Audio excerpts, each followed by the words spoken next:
हिंदुओं का ठोस मानना है कि 500 साल पहले उत्तर प्रदेश की राम जन्मभूमि अयोध्या में प्रभु श्री राम जी का मंदिर हुआ करता था। लेकिन 1526 में जैसे ही बाबर ने पानीपत का युद्ध जीतकर इंडिया में रूल करना शुरू किया, वैसे ही अपने कमांडर मीर बाकी को बोलकर राम मंदिर तोड़वा दिया और उसी जगह बाबरी मस्जिद बनवा दिया। और उस समय के बाद से लेकर 2019 में सुप्रीम कोर्ट का फैसला आने तक, यानी इन 500 सालों की हिंदुओं की अपने हक को छीनने की लड़ाई ऐसी है कि एक बार में तो सुन के विश्वास भी नहीं होता कि राम मंदिर बनने में सच में इतनी दिक्कतें आई थी। आज इस वीडियो में 3D एनिमेशन की मदद से राम मंदिर बनने तक के सफर का इतिहास देखेंगे, लेकिन हर बार की तरह शुरू से शुरू करते हैं। आज से लगभग 500 साल पहले की बात है। सन 1511 में सिखों के फर्स्ट गुरु श्री गुरु नानक जी ने अवध एरिया के यहाँ अयोध्या में श्री राम जन्म स्थान को विजिट किया था। इसके लगभग 15 साल बाद यानी 1526 में बाबर ने पानीपत युद्ध को जीतकर इंडिया में रूल करना शुरू किया। अब बाबर इंडिया के पार्ट्स जीतते हुए जैसे ही अयोध्या पहुंचा तो हिस्टोरियंस का मानना है कि बाबर के कमांडर मीर बाकी ने अयोध्या में एक मस्जिद बनवाई और नामकरण हुआ मस्जिद ए जन्म स्थान यानी 1992 की बाबरी मस्जिद। लेकिन अयोध्यावासी हमेशा से बोलते आए हैं कि मस्जिद उनके मंदिर को तोड़कर उसके ऊपर बनाई गई थी। इसी फेथ के चलते दुनिया भर से हिंदू और दूसरे धर्मों के लोग इस बाबरी मस्जिद वाले एरिया में माथा टेकने आते थे। खैर, श्री राम मंदिर को टूटे हुए लगभग 200 साल हो चुके थे और मुगल राज को ब्रिटिशर्स ने ऑलरेडी टेक ओवर कर लिया था। मैं इस वक्त साल 1717 की बात कर रहा हूँ और श्री राम मंदिर को तोड़ के जो बाबरी मस्जिद बनाया गया था वो फिलहाल ऐसा दिखता था। इस स्ट्रक्चर को ध्यान से देख लो क्योंकि अगले 60 सेकंड्स बहुत ज्यादा इंपॉर्टेंट है। तो 1717 में ही ब्रिटिशर्स के राज में राजा जय सिंह सेकंड ने इस मस्जिद की जगह को खरीदकर हिंदुओं को यहाँ पूजा करने के राइट्स दे दिए। लेकिन ये बात आपको अच्छे से पता होनी चाहिए कि मस्जिद को तोड़ा नहीं गया था। अब इस जमीन के इस मस्जिद वाले स्ट्रक्चर के अंदर तो मुस्लिम अपनी नमाज पढ़ते थे और बाहर खुले में हिंदू पूजा किया करते थे। एक बात ये भी याद रखना कि इस वक्त 1717 में इन दोनों एरियाज के बीच में फेंसिंग तक भी नहीं हुई थी। हिंदू और मुस्लिम दोनों पक्षों को इस तरह से वर्शिप करते करते लगभग 125 साल और बीत गए और ये कहानी सन 1853 में एंटर कर जाती है। इस विवादित जमीन को लेकर दोनों पक्षों में धीरे धीरे बैर बढ़ता गया और फाइनली 1853 में इस मस्जिद और मंदिर वाली विवादित जगह पर फर्स्ट रिकॉर्डेड कम्युनल क्लैश हुआ। अब बार बार कम्युनल क्लैशेस हुआ करते थे तो ब्रिटिशर्स इस जमीन पर प्रेयर करने से रोक लगा देते थे और हिंदू मुस्लिम्स का आन जान यहाँ बंद कर दिया जाता था। अब कुछ ऐसी ही सिचुएशन थी और साल 1858 की बात है। एक दिन 25 से ज्यादा निहंग सिख और एक बैरागी जबरदस्ती इस एरिया के अंदर आकर हवन करने लगते हैं और साथ में यहाँ मौजूद दीवारों पर श्री राम नाम के स्लोगन्स लिख देते हैं। जैसे ही मुस्लिम पक्ष को इस इंसिडेंट के बारे में पता चला, वैसे ही उनमें से एक बंदा सैयद मोहम्मद खातिब पास के ही थाने में एक रिटर्न एप्लीकेशन ये लिखते हुए देता है कि मस्जिद ए जन्म स्थान पर कुछ लोगों ने घुस के तोड़फोड़ की है और नियमों का उल्लंघन किया है। एक बात और याद रखो कि उस दिन से पहले यहाँ राम चबूतरा नहीं हुआ करता था, लेकिन ये 25 से ज्यादा निहंग सिख और एक बैरागी जब जबरदस्ती इस एरिया में घुसे थे तो उसी दिन इन्होंने यहाँ राम चबूतरा भी बना दिया था। मेरी वीडियोस के कमेंट सेक्शन में आप लोग जो ओपिनियंस देते हो वो मेरे लिए काफी वैल्यूएबल हैं और पढ़ के अच्छा भी लगता है। लेकिन आपको शायद ये नहीं पता कि आप अपने ओपिनियंस देकर पैसा भी कमा सकते हो। मैं बात कर रहा हूँ प्रोबो ऐप की, जो इंडिया का पहला ओपिनियन ट्रेडिंग प्लेटफॉर्म है। ऐसा प्लेटफॉर्म जहाँ आप ओपिनियन देकर पैसा कमा सकते हो। ये बहुत इजी टू यूज है, बस आपको यस और नो में अपना ओपिनियन देना होता है। प्रोबो पर बहुत सारी कैटेगरीज अवेलेबल है, लेकिन आप अपने इंटरेस्ट की कैटेगरीज चूज करके ओपिनियन दे सकते हो, जैसे cricket, YouTube, weather etcetera. Probo काफी ट्रस्टेड ऐप है। इसके ऑलरेडी 2 करोड़ से ज्यादा यूजर्स हैं। अभी जो इंडिया वर्सेस इंग्लैंड की सीरीज स्टार्ट होने वाली है, इसमें क्वेश्चन आया है कि क्या इंडिया ये सीरीज जीतेगी। मैंने तो यहाँ पर यस डाल दिया है। सिमिलरली आप लोग भी अपना ओपिनियन दे सकते हो। अच्छी बात यह है कि अगर आप काफी ज्यादा श्योर हो तो आप अपने क्वांटिटी और प्रॉफिट्स को इंक्रीज भी कर सकते हो। यहाँ पर यूपीआई, पेटीएम या कार्ड के through unlimited deposits and unlimited withdrawals भी हो जाता है और वो भी काफी इजीली। और अगर आप मेरे दिए गए लिंक से प्रोबो को डाउनलोड करते हो तो आपको 25 रुपीज तक का बोनस भी ऑलरेडी मिलेगा। फॉर श्योर इसे मिस आउट मत करना, लिंक मैंने डिस्क्रिप्शन में ऑलरेडी दे दी है। इसके बाद बहुत बार ऐसे ही क्लैशेस हुए और एक साल बाद यानी 1859 में ब्रिटिशर्स ने आस्था और इस मैटर की सीरियसनेस को समझते हुए इस लैंड के बीच में फेंसिंग करवा दी। इस तरह के डिवीजन से अब मस्जिद के अंदर मुस्लिम्स और बाहर खुले में इस राम चबूतरे और सीता रसोई वाले एरिया में हिंदू पूजा किया करते थे। अब ऐसे ही अपने अपने एरियाज में पूजा और इबादत करते और लड़ते झगड़ते हुए 26 साल और बीत गए और साल 1885 आ जाता है। इस विवादित जमीन के इतिहास में 1885 एक वो साल था जब पहली बार राम मंदिर का मसला कोर्ट में गया और इस मसले को कोर्ट में ले जाने वाला व्यक्ति भी आपके सामने ही खड़ा है। ये है महंत रघुवीर दास और इन्होंने बाहर के हिस्से में पूजा करवाने के लिए छत निर्माण की मांग की, लेकिन कोर्ट ने कंस्ट्रक्शन की परमिशन नहीं दी। अब अगले 64 सालों तक हिंदू और मुस्लिम दोनों पक्षों के बीच में नोकझोंक चलती रही, लेकिन साल 1949 की सर्दियों में 22 और 23 दिसंबर की रात को इस जगह कुछ ऐसा हुआ जिसने इस विवादित जमीन का फ्यूचर ही पलट कर रख दिया। ये देखो, ये वो पूरी विवादित जमीन थी। निहंग सिखों ने यहाँ राम चबूतरा बनवाया था और ये मुस्लिम पक्ष का एरिया था। इस मुस्लिम पक्ष वाले एरिया में भी ये जो आपको सेंट्रल डोम दिख रहा है,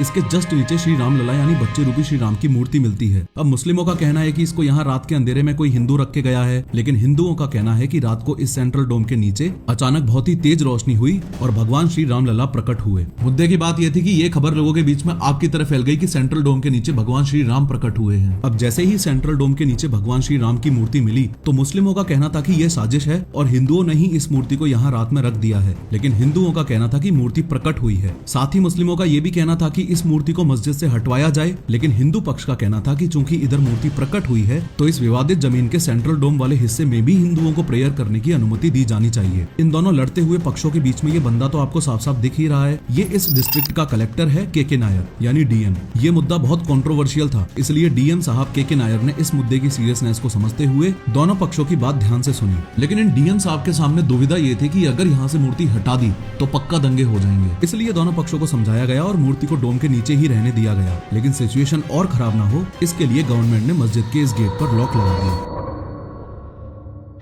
अब हिंदू पक्ष के लिए तो ये और ज्यादा दिक्कत वाली बात हो गई। प्रभु श्री राम की मूर्ति मस्जिद के सेंट्रल डोम के अंदर और ऊपर से इधर ताला और मार दिया। हालांकि वो बात अलग है कि अभी भी बाहर वाले एरिया में पूजा करना अलाउड था, लेकिन हिंदू पक्ष के हिसाब से जो मूर्ति प्रकट हुई थी वो तो इस ढांचे में ही बंद होकर रह गई ना। इस बात के चलते गवर्नमेंट द्वारा लगाए गए इस बैन को हटवाने के लिए हिंदुओं ने कई केसेस कोर्ट में फाइल किए। आगे बढ़ने से पहले आपको याद दिला दूं कि अभी तक हम साल 1949 की बात कर रहे थे और 1949 से 1959 के बीच इन 10 सालों में काफी केसेस फाइल हुए, लेकिन जो 3 मोस्ट इंपोर्टेंट केसेस अभी समझने जरूरी हैं वो ये रहे। हिंदू पक्ष के द्वारा ये 1959 में फाइल किया गया केस, 1961 में ये मुस्लिम पक्ष द्वारा फाइल किया गया केस और 1989 में ये फिर से हिंदू पक्ष द्वारा फाइल किया गया केस। देखो 1959 में निर्मोही अखाड़े ने जो केस किया था, इनकी डिमांड थी कि हिंदू पक्ष को डोम में रखी मूर्ति की पूजा करने दी जाए और इस एरिया का पोजेशन दिया जाए। इसके अगेंस्ट में 1961 में उत्तर प्रदेश सुन्नी वक्फ बोर्ड ने मस्जिद के मालिकाना हक और सेंट्रल डोम से मूर्ति हटाने के लिए केस किया। इसके अलावा तीसरा और सबसे इम्पोर्टेंट केस जो था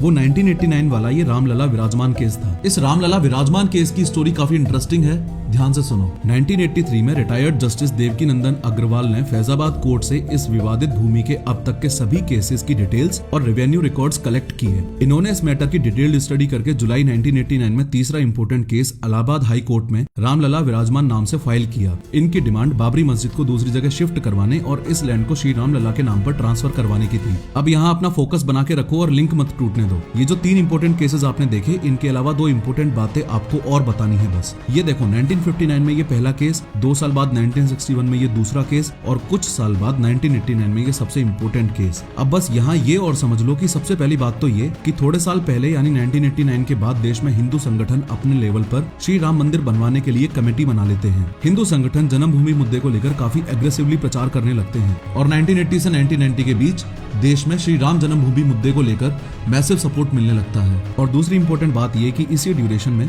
साल 1986 में फैजाबाद कोर्ट एक अपील का फैसला हिंदुओं के पक्ष में सुना देता है और सेंट्रल डोम में रखी श्री राम लला की मूर्ति की पूजा करने की परमिशन दे दी जाती है। कोर्ट के इस फैसले के 1 घंटे के अंदर ही बाबरी मस्जिद के गेट पर लगे लॉक को खुलवा दिया जाता है। होपफुली आप समझ पा रहे हो कि ये कितनी बड़ी बात थी। इस सेंट्रल डोम पर जो ताला लगा हुआ था वो खुलवा दिया और हिंदुओं को इधर पूजा करने की परमिशन भी दे दी।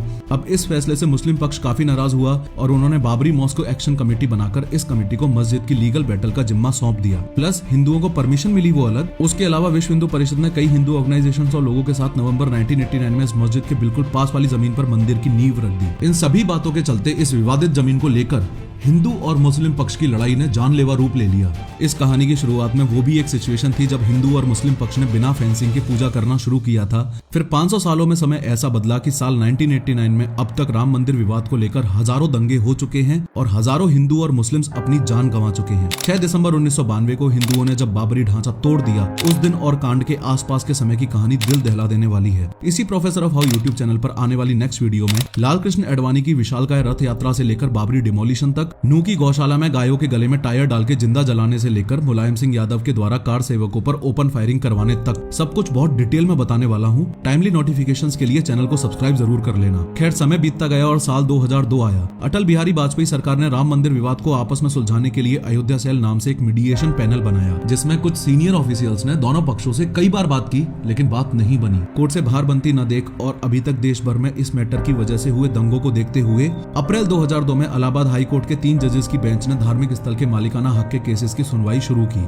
दोनों पक्षों ने काफी सबूत पेश किए, लेकिन अभी भी इलाहाबाद हाई कोर्ट जजमेंट पर पहुंच नहीं पा रहा था। तो जनवरी 2003 में हाई कोर्ट ने आर्कियोलॉजिकल सर्वे ऑफ इंडिया यानी ASI को इस विवादित जमीन की एक बार फिर से खुदाई करने को कहा। ASI द्वारा इस जगह की गई पहले की खुदाइयों में हिंदू मंदिर होने के सबूत मिले थे, लेकिन कुछ एजेंडावादी हिस्टोरियंस ने सालों तक एक फेक नैरेटिव चलाया और प्रिंट मीडिया की हेल्प से बढ़ चढ़ के लोगों को ये परोसा कि अयोध्या में ASI की खुदाई में कुछ नहीं मिला। लेकिन regional director of ASI Shri के मोहम्मद जी ने इंडियन एक्सप्रेस न्यूज़पेपर के जरिए जनता को बताया कि ASI को अयोध्या में विवादित जमीन की खुदाई में मंदिर होने के पुख्ता सबूत मिले हैं। इसके साथ अपनी कम्युनिटी के लोगों के लिए एक संदेश दिया कि अयोध्या हिंदुओं के लिए उतना ही पवित्र स्थल है जितना मक्का मदीना मुस्लिम्स के लिए। तो मुस्लिमों को बाबरी मस्जिद की ये जगह वॉलंटरीली हिंदुओं को गिफ्ट कर देनी चाहिए। उसमें मैंने एक चीज और जोड़ा है, मैंने कहा this is as important for Hindus as Mecca and Medina are for Muslims, hence Muslim should have willingly handed it over for Hindu community to construct a huge Rama temple. In statements के बाद मिले थ्रेट्स की वजह से इनको अपना शहर छोड़ के नॉर्थ इंडिया में शिफ्ट होना पड़ा था। अब 2003 में ASI को खुदाई में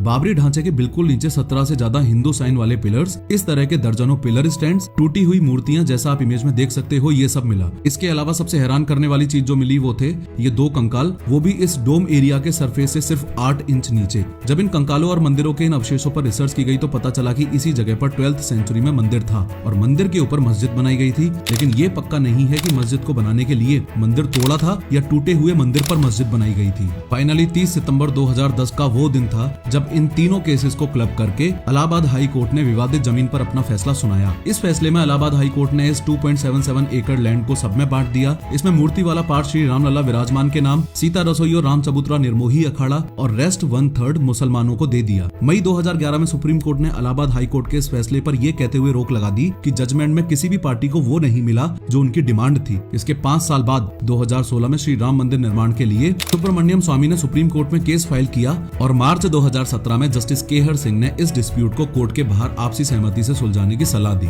लेकिन यह मुद्दा इतना पेचीदा था कि इसको कोर्ट के बाहर आपस में सुलझाना संभव नहीं था। इसलिए 6 अगस्त 2019 से 14 अक्टूबर 2019 तक 40 दिनों की हियरिंग के बाद सुप्रीम कोर्ट अपना जजमेंट रिजर्व कर लेता है और पार्टीज को मोल्डिंग ऑफ रिलीफ सबमिट करवाने के लिए बोल देता है। मोल्डिंग ऑफ रिलीफ का मतलब है कि इस केस के थ्रू जिस भी पार्टी ने अपना क्लेम मांगा है, अगर उस पार्टी को वो ना मिले तो उसके ऑल्टरनेटिव में उन्हें क्या चाहिए। ASI की रिपोर्ट और तमाम सबूतों के बेस पर 9 नवंबर 2019 को सुप्रीम कोर्ट ये विवादित 2.77 एकड़ भूमि श्री रामलला विराजमान को दे देता है और मस्जिद के लिए अयोध्या में दूसरी जगह 5 एकड़ जमीन सुन्नी वक्फ बोर्ड को दी जाती है। खैर, इस वीडियो में मैंने 3D एनिमेशन की मदद से बताया है कि भव्य राम मंदिर एग्जैक्टली कैसा दिखाई देगा। क्लिक करो और जरूर देखो।